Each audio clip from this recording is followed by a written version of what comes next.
Welcome back to the Revival Method podcast. I'm your host, Dr. Brandon Parker, and today we have a very special guest who's also one of my coaches, Dr. Mike Santos.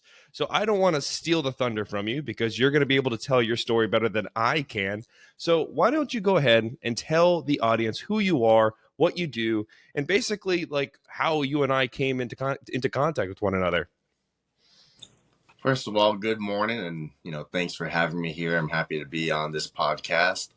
And so a little bit about my background. My name is Dr. Mike Santos, and going back into the beginning of everything, I got my bachelor's degree in biomedical sciences, and then following that, I actually spent a little bit of time as an operations manager in a retail setting.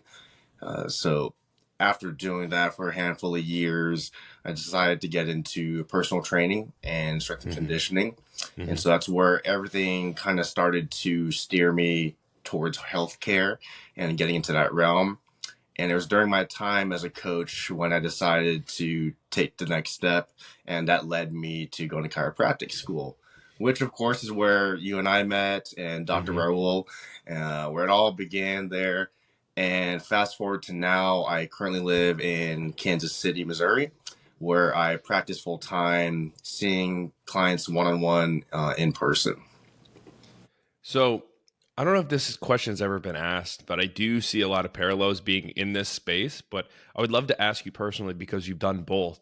So with your history of an operational manager, did you gain skills from that background when going into the one-on-one coaching and rehabilitation space?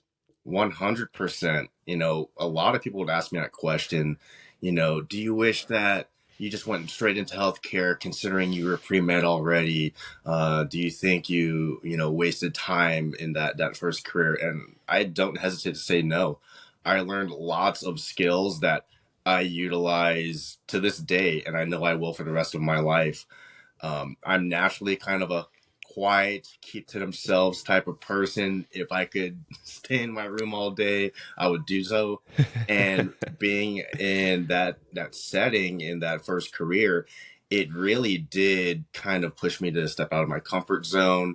I had a lot of mentors that helped me to kind of create a switch. I could turn it on when I needed to be more vocal, adapt to the scenario and the different environments, and still thrive. It taught me lots of skills that I don't think I would have learned anywhere else any differently.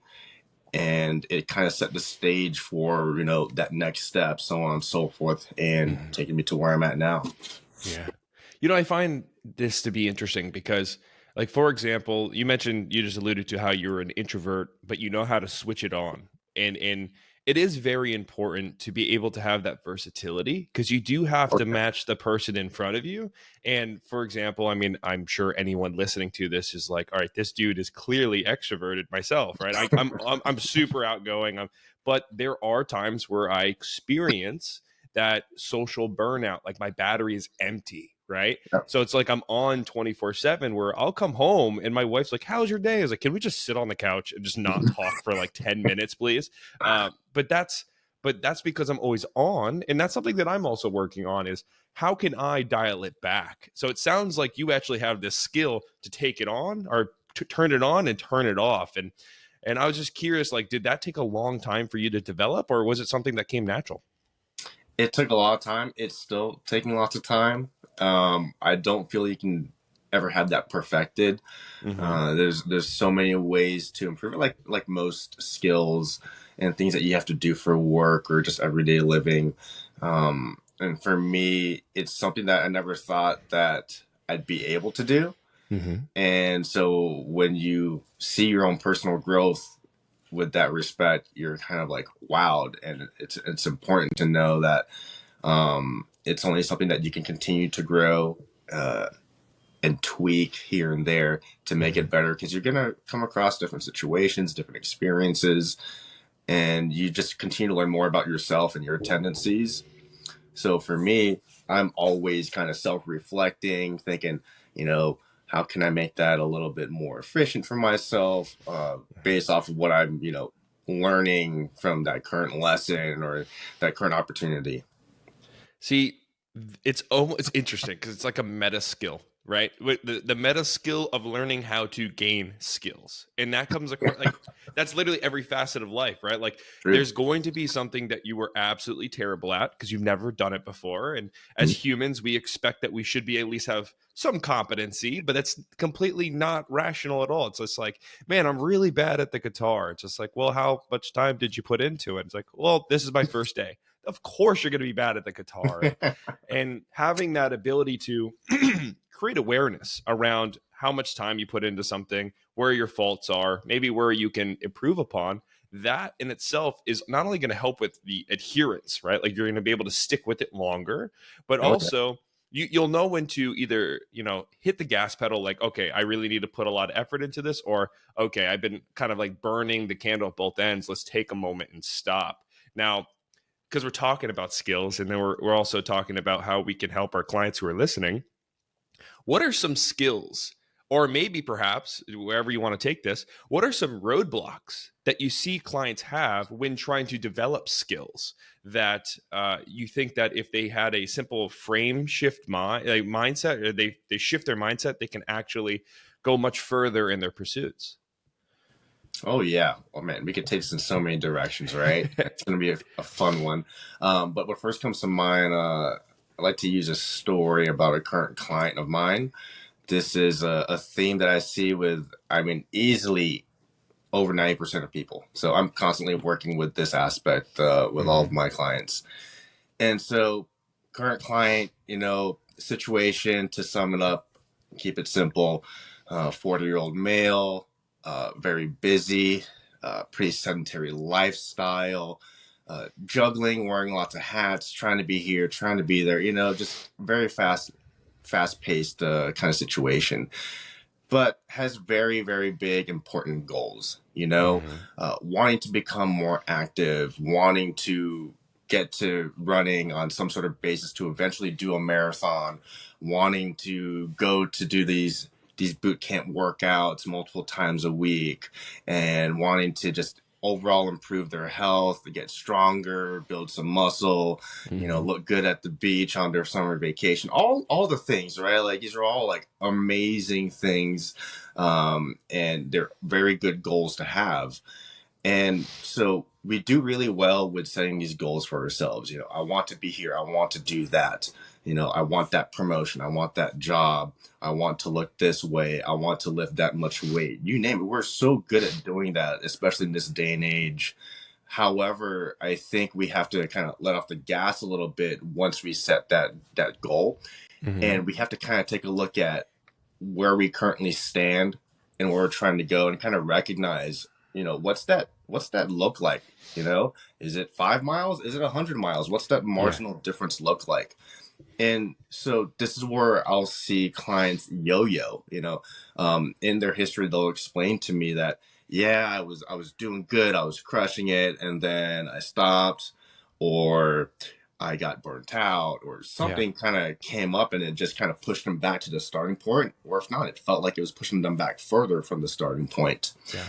And so once you get that goal, I think what we forget, where we just don't really see, is that, well, we have a lot more to do at that point. We're just getting started. We can't just set the goal and say, all right, I'm gonna go do that.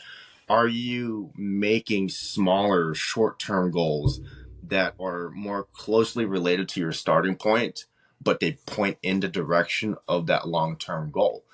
So, for example, I want to run a marathon, but I'm currently running 0 miles a week. Well, it doesn't make sense to kick your weekly mileage to like, 30 miles, if you haven't been running in the last year. Yeah. And so maybe you need to start with just, I'm going to start with going for walks. I'm going to start with doing some walk runs.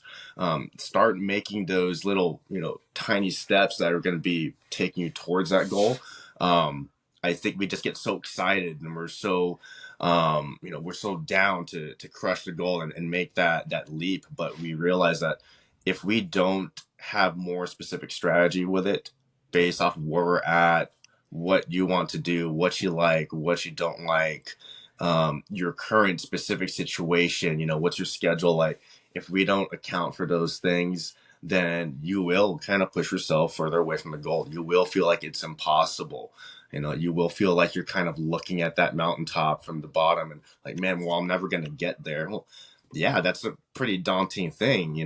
I think there's actually a segment, big Kobe Bryant fan growing up, and there was a segment where he was being interviewed, and he talked about, think about scaling a mountain, something of that nature, and being at the bottom and looking at the top and just thinking, man, like it's very daunting. This is such a huge task, but so important to me. And so you need to kind of break things down into bite-sized pieces, Yep. and piece by piece, just keep focusing on that piece in front of you, on to the next, little by little, be consistent, show up every day. And before you know it, you've scaled that mountain and you look below you and you don't feel like it was such a daunting thing because you allowed yourself to just focus on the bite-sized pieces. Yep. Yep. It's the act of being process driven versus outcome driven. And Absolutely. it's something that so let's just stick with the analogy of climbing this mountain.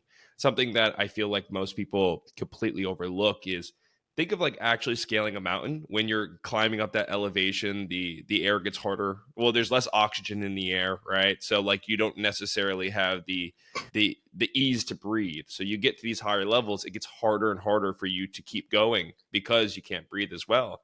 But what happens if you live in Colorado, right? You become adapted to the atmosphere around you, and they could run miles around people that might be here in Florida because they're used to that specific environment. So sometimes we get these people that are doing everything right.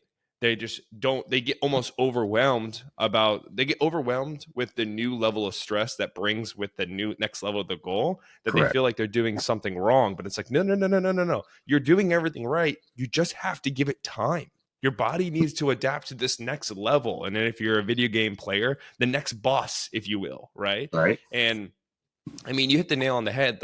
When it comes to creating a game plan, you do want to create this specific game plan that does account for all these variables. Because if you didn't have a game plan for when you get to that level of the mountain where it's hard for you to breathe and you start to get down on yourself, wondering why you're not making the same progress, if you didn't account for that, that can be the very thing that's going to cut your momentum, your mindset, and then you start tumbling down that mountain back to square one again. And to circle back to what you said, where sometimes you find people actually worse than were from when they were starting. And that's so true because you have the psychological component amongst all of this, right? Like, think about going up this mountain. You got halfway up there. You took a lot of your time and effort, and then you tumbled down. Now you're thinking to yourself, was it worth it? Should I try again? Now you're overcoming not only bodily roadblocks, but also mental roadblocks. Oh yeah. So I totally agree with you. Just so we need this specific game plan, but then also it's like an art, right? Where like you don't want to overanalyze it because then you do nothing. Right? Have you ever encountered that where like somebody is accounting for almost too much things? Like they're like, Oh what yes. should I be doing when I'm at the top of the mountain? It's like, bro, you need to just take a step first, you know? I do that myself. I've caught myself with certain goals I set for myself where I'm like, you know what? I think we don't have to have it set in stone. This is we're not working with super glue here. Um, you can kind of, be patient with yourself in a sense, right? Like just let yourself get started. Yeah, I see that very often as well, where we want it to be perfect. We want it to be perfect from the start, throughout the process, and the finish. And I think it's important to recognize your tendencies, because if you're not, first of all, aware of it, that you're doing it, then you're not going to be able to take any steps towards correcting it or improving it, or honestly just using it to your advantage. And I'm so here. when you I'm here. recognize that, hey, I need to just like allow myself to start. I don't need to have this perfect, spotless plan. And one, it's not realistic, but you've got to first see that it is not realistic. Um, until you arrive at that point, it's going to be this cycle, this never-ending cycle. So how do we break that? That becomes the next question, right? I completely agree. I completely agree. It's so let me ask you something. with all the people that you've been working with, what do you think is like the number one thing? Like if you had to put I know this is hard. Maybe we'll do a top three. Yeah. But like what is like a top three or something that comes to mind where you're just like, if you just made this simple switch, maybe mentally, physically, environmentally, whatever it may be, what do you Mhm. think that we could suggest to somebody that's listening to this podcast that they can start doing today to maybe get them moving in the right direction? Number one, if I try to think of it in like layers of, what's going to be the best thing to start with today, I think it comes to perspective and how you're viewing things. Mhm. I try to take my own advice often. It's challenging. Yeah. Um, I know sometimes we'll talk about it and we make it seem simple, which it sounds like it is, and on paper it is, but the act of like actually approaching it can be pretty difficult. Mhm. And so I think if you take the general idea that looking at things from different angles, you will start to discover different realms that can only steer you in the right direction. It'll Yeah. either tell you don't go here or hey, that's a good place to go, right? But you'll never know until you start to look at things from those different angles. Yeah. For example, if I take this bottle here, right? I like to put stickers on my bottle, right? Yeah. But if I'm only looking at it from this point, I only see certain stickers on it. I won't know about the other ones I have on it. But if I start to kind of turn around, I'll start to notice all these different things I have there.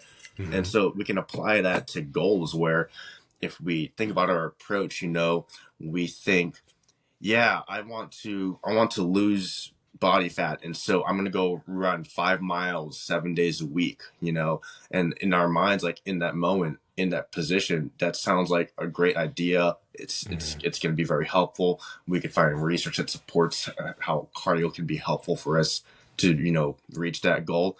But if we don't look at other angles and kind of think, all right, well, let me look through this lens and see what it says here. Okay, well, I'm currently, sitting for 8 hours a day and not doing any running. So maybe I don't want to start with that. Mhm. Maybe I look at another lens and think, when I tap into my preferences, I hate running. I always have. I think of, running suicides for basketball practice in middle school. Yeah. So do I really want to, you know, add that hurdle to what I'm trying to accomplish? And then if I look through another lens, I can kind of realize, you know what? It says here, we can probably do some exercise or some strength training or recreational sports to help build some more activity. And so as you continue to look at things from different angles, more importantly, challenge the angles that you have a tendency to look through naturally, Mhm. then you might be surprised with what you'll come up with once you start doing those things. You brought up a phenomenal point that I see this happen all the time where people are looking at themselves trying to make a goal and they come up with a logical solution. And sure, on paper that works. If you somehow make it months down the line running 7 days per week and you haven't done that before, yes, you are going to be putting out more activity, and assuming your diet hasn't changed, that means you're going to be burning more than what you've been consuming normally, and you will lose weight. But um, this is where somebody completely neglects what they would like to do, what they want to do, and then they never make it to the end goal because they just burn all their willpower within the first month. And then they wonder why their knees hurt. They just hate to do what they're doing. It's because they're trying to solve a multifactorial problem that requires logic, that requires emotion, that requires preferences with just a simple math equation of calories in, calories out. Like I say it all the time, like, hey, calories in, calories out. It's that simple, right? But it doesn't make it easy. We're humans, right? And to have that perspective of just like, okay, sure, I'm going to be doing something that's suboptimal, but I know that I can stick to it. That is something that I would rather you do than have this idea of like, this is the gold standard of how you should get this done. And if it doesn't fit your preferences, it doesn't matter. You're not going to do it. And I said this in our private events on the Facebook community that we have. Shameless plug. If you guys want to join, we have a Facebook group. But one of the first things I do if somebody has a very low adherence to exercise and they're trying to build the habit, what am I doing? I'm picking the one exercise or movement that they love to do. I'm going to create it in such a small bite-sized piece that it's almost a joke when they finish. Like, that's it. That's all I got to do. And then I tell them, go reward themselves. Go do whatever you find to be rewarding. Go do it. And then the example that I made and what I did with one of my clients is, I want you to go exercise. And then I want you to go get that smoothie that you've been craving, trying to avoid, which I already know you're going to somehow break down and get anyways. Yeah. Just go get it after your workout. And then you think to yourself logically, okay, you burnt maybe 100 calories during this exercise, and then you just put back 300. We are going in the wrong direction if our goal is fat loss. I don't care about now. I don't care about the first couple months. I care about the lifestyle change that's happening amongst now, like across the next year into the rest of your life. Because once you start to build that habit of building muscle, building confidence, loving to move, that is going to start building up that side of the equation where you are just naturally burning more calories because you're just more active. But it all starts with just tricking your brain into loving exercise because you keep rewarding it, right? So that is an example of where logic has to almost take a back seat at first to Oh yeah. emotion and preference, right? Yeah, there's a time and place for everything, right? But if we're not switching the lenses, then we're never going to be able to utilize them to the best of our ability to achieve what we want to achieve at the end of the day. And so I 100% agree with all that. So like I always like to say, like I try to keep these podcasts short, sweet, and applicable. Okay. We already talked about how we need to be looking at goals from a multifactorial lens, making sure that it's not only emotionally sound, but also logically sound. We also talked about how when you're looking at your goals, it's important to have a short, small, bite sized piece. So when you climb up that mountain, you don't get overwhelmed, right? Is there anything else that you would like to address today that we can just kind of put a pin in and just say, hey, let's work on this today so we can start making some big strides? I think for that, it's starting to kind of self reflect, at the end of each day, at the start of each day, start thinking about, well, what am I currently doing just to build that awareness, right? Like, Yeah, okay, these are great points. So what can I start doing? Look at what you currently do every day, every little detail, make a list, write it down, have it right in front of your face, because most of the time, until you start doing that, you have zero awareness of what the situation so looks true. like. So gather the information about your current situation. And then when you have that set, you can also make a list of, well, what does the ideal situation look like for me? And you can kind of see where's there crossover and just have that, set on paper kind of support for yourself. It kind of helps to reinforce some accountability as well, because you're coming up with these things yourself. No one else is saying it. You are the one making this list. Don't let it be a small list. Like, go for it. Put every detail, every pro, every con, because you never know how it's going to help you develop the next step. So don't let yourself shy away from writing down things that can be pushing you away, things that you may even be doing intentionally or unintentionally that push you away from the goal. Because you have to have awareness of all these things. They only help you. You just hit the nail right on the head. I mean, you and I both know how the mind plays like tricks on us, right? We think we're doing everything right, and then you start to put a pen to paper and you go, "Oh, all right. Well, I'm not doing anything near right." Yeah. It's the same idea where I don't have enough time, Dr. Parker. What can I do? It's like, okay, I'm going to do this. It's going to be some humble pie for you. Pull out Yeah. your phone, go to your screen time, and tell me what it says. And it's inevitable. I get it. My screen time is atrocious when I'm looking at my goals and I'm like, why I don't have enough time? And it's like, well, you were on Instagram 7 hours this week or eight Mhm. hours this week. And even that it's my job to be on Instagram, I can still be honest with myself and say a lot of that time was not job related. It was Yeah. just kind of doom scrolling, almost. I'm using social media sometimes to escape my own reality, which I'm sure a lot of people do. It's the ability to kind of just like think about nothing, scroll and be Yeah. entertained. And if you are looking to escape reality, which some people need to do that, and that's a coping mechanism in its own right, why don't we find something that allows you to escape that reality, but it actually gets you closer to your goals? I started to switch out some of my time with simple walks. I mean, I know this is an overused example, but if you are listening to this and you are not walking, it is so therapeutic. Like every time I'm feeling anxious, even if I have a long list, I'm like, okay, I'm gonna go for my walk before I start attacking this list. That list, when I come back, doesn't look like that mountain that it was when I left for my walk. So Mhm. please, please, if you're not doing anything at all, get your steps in however you want to. You can go 100 at a time. You can just get a big walk in at one period of time. This is something that is going to move the needle the most if you're not doing it already. So any final thoughts, Dr. Mike, that you want to leave these listeners with? Oh, I agree with that. And coming from someone who I don't like to walk, but when my wife gets me to get outside for just 10 minutes, Uh-huh. it's refreshing. And I'm always thankful that, I was able to do that afterwards. I don't regret it. In other words, same Right. with, most things. It's just getting yourself to do that. Yeah. And sometimes you just need support, right? Like in that scenario there, she just needed to nudge me like, hey, like, you feel better after a walk. You feel better after a workout. You feel better if you don't go through the drive-through lane and we make something at home, right? So you're not going to regret it, but don't shy away from support or resources. Um, I'm really bad with that. I'm the kind of person that tries to take on everything and do it all myself. But you realistically need support, resources, or even mentorship. Yeah. Whether you're starting a business, you're starting a new job, you've got goals, all these various things. Like we have to help by nature. We need to help each other, and Yeah. so don't be afraid to raise your hand.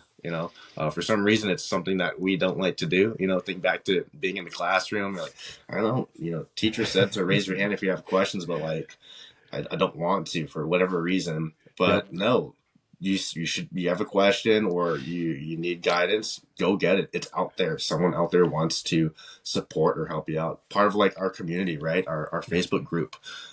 Everyone in there. It's great to see everyone supporting one another with their goals.